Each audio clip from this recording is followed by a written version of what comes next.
Hey guys, Ash here from C4E Tech and welcome to the third episode of Tech Week with Ash. So this is 3 weeks in a row. A lot of you guys had your questions on, had your doubts on if I was going to be consistent about it, and I'm pretty sure you're going to be surprised that I've got this out 3 weeks in a row because, hey, I am surprised I've gotten it out 3 weeks in a row. When I started off, I did tell you guys that it might be bi-weekly, but I've been enjoying myself.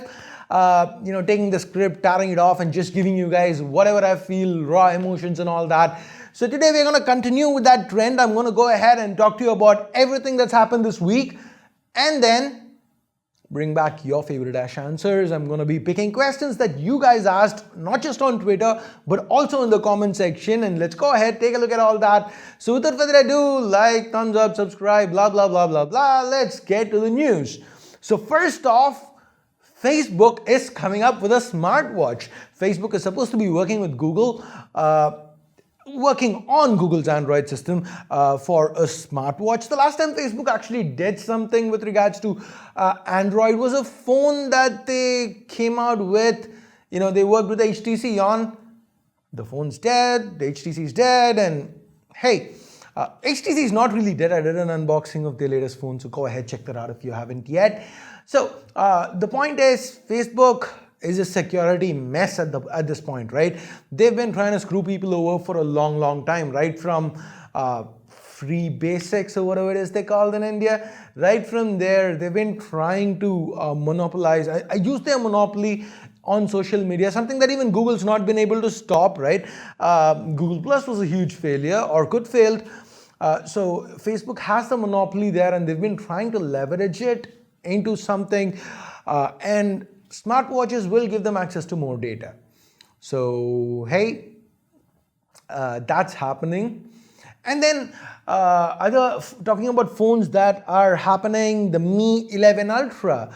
So I'm not really going to go in depth into this one. It's got a rear display. We've already done a detailed video on it and it has a killer intro, that video. So if you've not seen that, go ahead, watch that. At least just watch the first 20 seconds. I'm pretty sure you'll get a kick out of it. Now, any which ways, Mi 11 Ultra, 888, 5000 mAh battery, 67 watt wired and wireless charging, 10 watt reverse wireless charging, triple cameras to the back, ultra wide primary and telephoto, 120x hybrid, not hybrid, digital zoom, 10x 10x zoom, 5x zoom, something along those lines. So that is what they're going with. The highlight here, what's going to be very unique about this phone is that tiny little 1-inch display to the back. So that's something we've not seen in a long time since a certain Meizu phone. Now, I don't keep saying certain Meizu phone so that it would increase the engagement in the comments or anything. It's because I genuinely don't remember. I think it is the Meizu Pro 17 or something. I'm not 100% sure. So that is how I kind of, gloss over stuff I'm not really sure about. Okay, other phones that we can expect. Blackberry had a tie-up with TCL globally. TCL, the guys who come out with all those TVs and stuff in India, and the same guys who own the Alcatel branding as well in the West. Blackberry branding was licensed to them for a while. In India, it was with a certain brand. Anyways, I don't remember. But now that licensing has come to an end, and a company called Onward Mobility has taken over the licensing, and they say you can start to expect phones from the Blackberry brand going forwards in 2021 later on. Now this, generally the rebranded phones, the phones where they've licensed the branding, it's not great. So odds are what we could likely see are MediaTek processors, mid-range processors with the Blackberry branding. But if we could see something that's got heavy internals, then probably the pricing goes up, because guys, this is how it works, right? When a brand manages to move a lot of units, now it's not like, especially in the HTC video, I had a lot of people say HTC should just price competitively and that would help them get back in the game. But it's not quite as simple, because when HTC or a brand which is not selling as many units, they can't go to Qualcomm and negotiate for chips on a lower price point. So which is why when you look at a certain chip, from a brand when they started up, their pricings were a little higher for a mid-ranger, but then it basically goes this way. They start off a little high, they get more competitive, and then they get their branding, the brand value up, then they shoot up. Hello, OnePlus. But any which ways, so that is kind of going to be a problem for brands like this, whether they can source chips at reasonable prices so that they can be competitive. But any which ways, a full Blackberry-esque keyboard, a physical keyboard is something we're going to be seeing. We've not seen that in a long time. So that is all slated to return. And they claim they're going to be looking at security. But apart from Samsung and their Knox, I've not really seen anybody give, I mean, of course, Google, but anyone else really pay a lot of attention to security on the Android side of things. Going past we're just putting it on the spreadsheet point. Now, talking about Samsung, hey, I said something nice about Samsung. Now, let's say something stupid about Samsung. S10 One UI 3.0 update was pulled because it was supposedly glitchy enough. That's happened again for the S20 FE One UI 3.1. Now, rolling out updates that are glitchy, we've seen that happen with smaller brands, but for a brand like Samsung that charges a premium, they're supposed to have enough developers on board to make sure that this doesn't happen. But then this is not what's going to make you livid about Samsung. What is the fact that even on Samsung flagship phones now, we are seeing ads in basic first party apps like the weather. So hey, even Xiaomi doesn't do that, and even Xiaomi doesn't go with ads on their premium flagships, but this is something people are starting to see. It's not on all phones. I could understand seeing ads on a J series or a F series or something like that. Hell, there are more ads about the F series. Enough to buy a Ferrari or something. But anyway, which was coming back. So here's the thing. Samsung have now started using ads on their flagships. At least they're testing it out. That is a big no-no for me. That's a real huge deal breaker. I feel that's very bad. What do you guys think? The 30 of you, 30 squad. Let me know what you think. And talking about 30, Narzo 30 is coming soon. I have nothing to do with it. It is not some subtle C4E branding. I'm not responsible for the phone. Not that anybody thought about it, but hey, it sounded intelligent in my head. A lot of times things sound different in my head, and you've been hearing more and more of what my head sounds like. So hey, it is kind of great that I'm actually a halfway decent functioning human being at this point with all the voices and everything. But now coming back, Narzo 30 is supposed to be launching soon, and this time Realme is looking to launch some accessories with it, mouse pad, mouse and all that. And the branding wasn't horrible on it. The Narzo 30 still has the Dare to Leap huge branding to the back. The black kind of looks subtle though. And then we've got the A52 and A72 coming from Samsung. This seems to be Samsung finally realizing that their mid-rangers might need a higher refresh.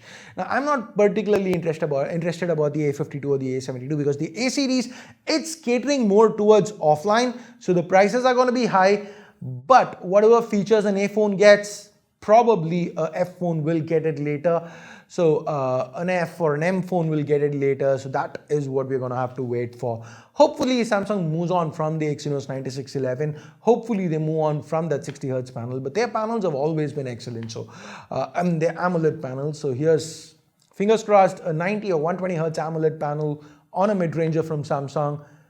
Then you don't need stupid promotions for it. You don't need to have videos masquerading as organic to sell your phones. Isn't that great? You don't have to pay somebody to drive a car. You can just go ahead and launch a phone and people will buy it. Moving on from Samsung, let's talk Sony. Now, Sony surprised everybody by coming out with that Alpha 1 Pro camera. So that was basically, one of the A series cameras. It was, it's more of a still shooter. The A series, as good as they are for video, they're not Sony's video focused cameras. But now the FX3, we have an FX9, that's what I'm shooting on. An FX3 is supposed to be something similar to that camera, but meant with more of a focus on video. But the Pro 1 can already do 8K. It can do a lot of stuff with video. So what extra are Sony gonna be providing here. At this form factor, if they're actually able to come out with a proper video camera, then they could give Blackmagic a run for their money. Now, despite not having as huge sensors as Sony, Blackmagic is still very popular because of that form factor and also the pricing. Sony's been very competitive with pricing with regards to cameras. So let's hope the FX3, once we have more information on it, I'll let you guys know. Okay, and I'm talking about technological advancements. Oneplus is now trying to figure out a new way to give you all screen display. So it's kind of gotten stagnant, right? We have foldables, one way of getting more screen to body ratio. Then we've got the notch, which is now on its way out, replaced by the hole punch. And then we've got the pop-up cameras, which again, not a lot of brands are doing. OnePlus now is trying to put the camera into those tiny little bezels. So this would be a great compromise. We still have that one single line of bezel running around most phones. So if OnePlus can fit their camera into that, don't expect to see it on the OnePlus 9 or anything, but if they can do that, then you don't have to have the trade-off of ingress protection ratings don't need to go away, which is something you generally sacrifice when you have the IP ratings you sacrifice when you have pop-up cameras, no mechanical motorized parts. So this could be awesome.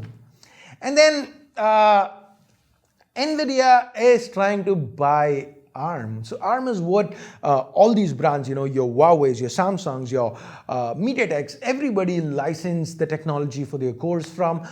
So nobody is happy about it. Samsung's not happy about it. Qualcomm's not happy about it. MediaTek's not happy about it. Huawei's not happy about it. So basically, everyone is looking at legal options to actually stop this from happening. There are some anti-competitive laws that they could use to stop this acquisition from happening. And the fun fact is that Huawei is suing against this in China. Generally, you don't get a lot of these legal stuff coming out of China, but Huawei is suing to stop this in China, basically saying right now SoftBank holds the, is responsible for ARM. If SoftBank ends up selling it, then this is one more technology that goes into US that could be potentially leveraged in the trade war against China. That's Huawei's take on it. And hey, it makes sense from a Huawei perspective. Nvidia, on the other hand, they say we're going to have it all running out of the UK. It's not going to be a US thing. And they're trying to get that done. But this would be one of the biggest acquisitions in history because this is epic, right? This is ARM we are talking about. 95% of the smartphones run on ARM technology. Despite no matter which brand's chips they're using, the cores are still somewhere or the other from ARM, the technology. That's what they license. So this is what's happening. And the last piece of news for today is Huawei are trying to develop their own game console. Now, is this going to be an Android-based console, or are they going to try to become number 4, join the likes of Sony, Microsoft, and Nintendo in coming out with an actual game console? That remains to be seen. This is not the first time Huawei has done this. They've tried that in the past, around 2013, 2014, if I can recall correctly. And it bombed. It was not a success. But right now, Huawei might be desperate. They have the money to actually invest in something like an entire new ecosystem, which is what they're trying to do with Android, right? So if they're trying to do it with Android and they're trying to come up with their own fork of it, then doing the same with regards to an actual gaming console might actually end up being cheaper for them. I don't know. This is something interesting that's happening. So again, I will keep you guys updated on how this continues on, where we end up with this. And that's pretty much it for the new stuff for this week. Let us now jump to Ash Answers. Here's question number 1. Is burnout happening faster on YouTube nowadays? This question, I could probably take it 2 ways. One is, are the videos burning out faster? Hell yes. With YouTube, if you look at a few years back, the older videos getting suggested again was a little more common, but right now most of the views for most YouTubers, at least in the tech industry, are coming from new videos. So the videos are burning out faster, which in turn causes us to burn out faster. For me, that's how I'm safeguarding myself from burning out. I've cut down on my videos. I've said, F you to the views. I'm happy with 30 people watching my videos. I just want to put out videos that I'm having fun with, videos that I'm interested in. I don't want to put out videos where I'm talking about, hey, I don't want to put out videos because this is what I'm talking. No, I want to put out videos where I'm like this, where I have some energy in me. Videos that actually make me, excited about? Given the declining views, are you gonna lay off peeps and end up becoming iGyaan, making best fan under 1000 rupees type videos? I have no clue what Bharat's up to. I don't want to comment on it. Personally, as far as I know, I really like iGyaan. I like all the videos Bharat does, most of them at least. And I like their tech under videos. I find it pretty cool. But now coming back, as far as laying off peeps goes, not really. I have no plans on laying off people as of now. As of now, being the keyword, we are still doing fair enough. Yes, I keep turning down a bunch of sponsored I keep doing that. I don't say no. Like I said, a few days back, I actually told you guys that I'm going to be working on a sponsored video with MediaTek. Now, I'm not doing that video because MediaTek wanted me to say the 1000 plus is on the level of the 865, which it isn't. I said, no, now it's 855 level. And they said, oh, in that case, let's not do the video. And I said, all right, I don't really give a let's not do the video. So I keep turning down a lot of offers that way. Now, hey, BTW, the reason I actually dropped this here is if you guys see somebody, any YouTuber talking about how the Dimensity 1000 Plus is like 865 level, go look at the benchmarks, go look at the performance for yourself. It's an excellent premium mid-range chip, but it's not 865. And if somebody is calling it that, you know what they're doing. Ka-ching, they just got paid. Which upcoming smartphone are you really excited about? As of now, I'm looking more and more at portables. I'm kind of, you know what, hang on. See, I've been playing around with stuff like this, and there are a couple of cool portable consoles coming out. I'm very excited about it. I will be doing videos on that. PC content on the way. And next time, by next week, I should have at least one video on a laptop or a PC. If not, I'll punch myself on camera. Okay, that's probably the best way to commit to it. So next week, you guys are gonna buy next Tech Week with Ash. If you've not seen a PC or a laptop video live on C4E Tech, you guys get to see me punching myself on cam. Okay, so let's do that. Painting myself into a corner. Okay, phone I am excited about. You guys aren't gonna really like it, but I'm actually kind of excited about the Hisense A7cc. So that's basically a color e-ink panel. It's supposed to be but I've never seen color e-ink in my life. So I've been trying to get my hands on it. So I'm pretty hyped for it. And also the Motorola Edge S. That seems to be the new Poco F1, if you could put it that way. So that's something I was really excited on. Motorola had a briefing planned. So I was very high. I was like, oh my God, they're going to launch it in India.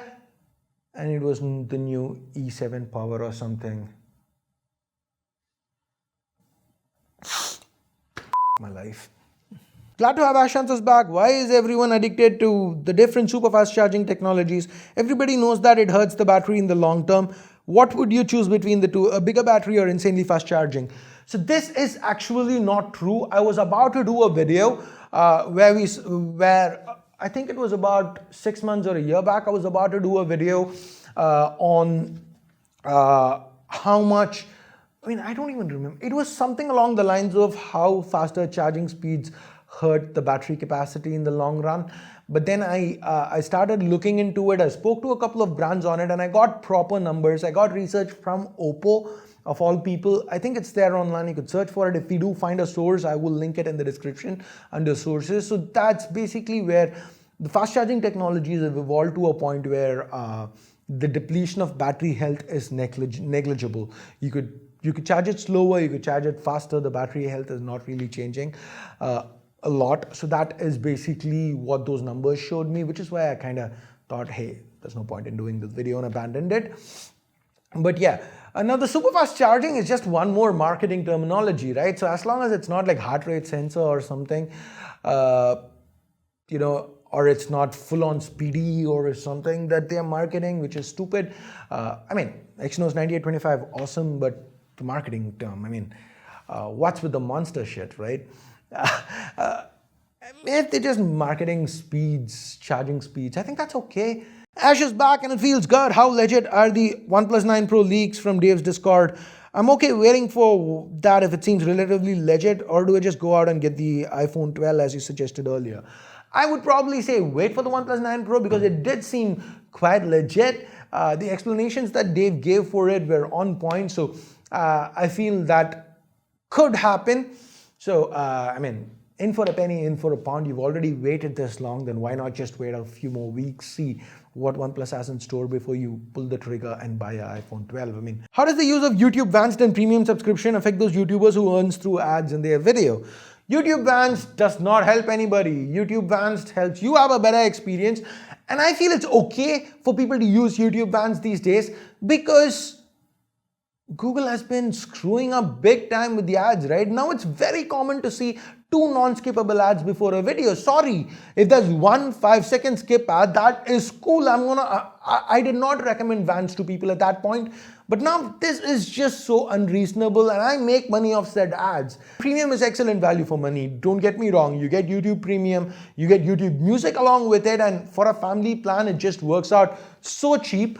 It is definitely value, but if people don't want to do it, there should be a reasonably acceptable alternative, right?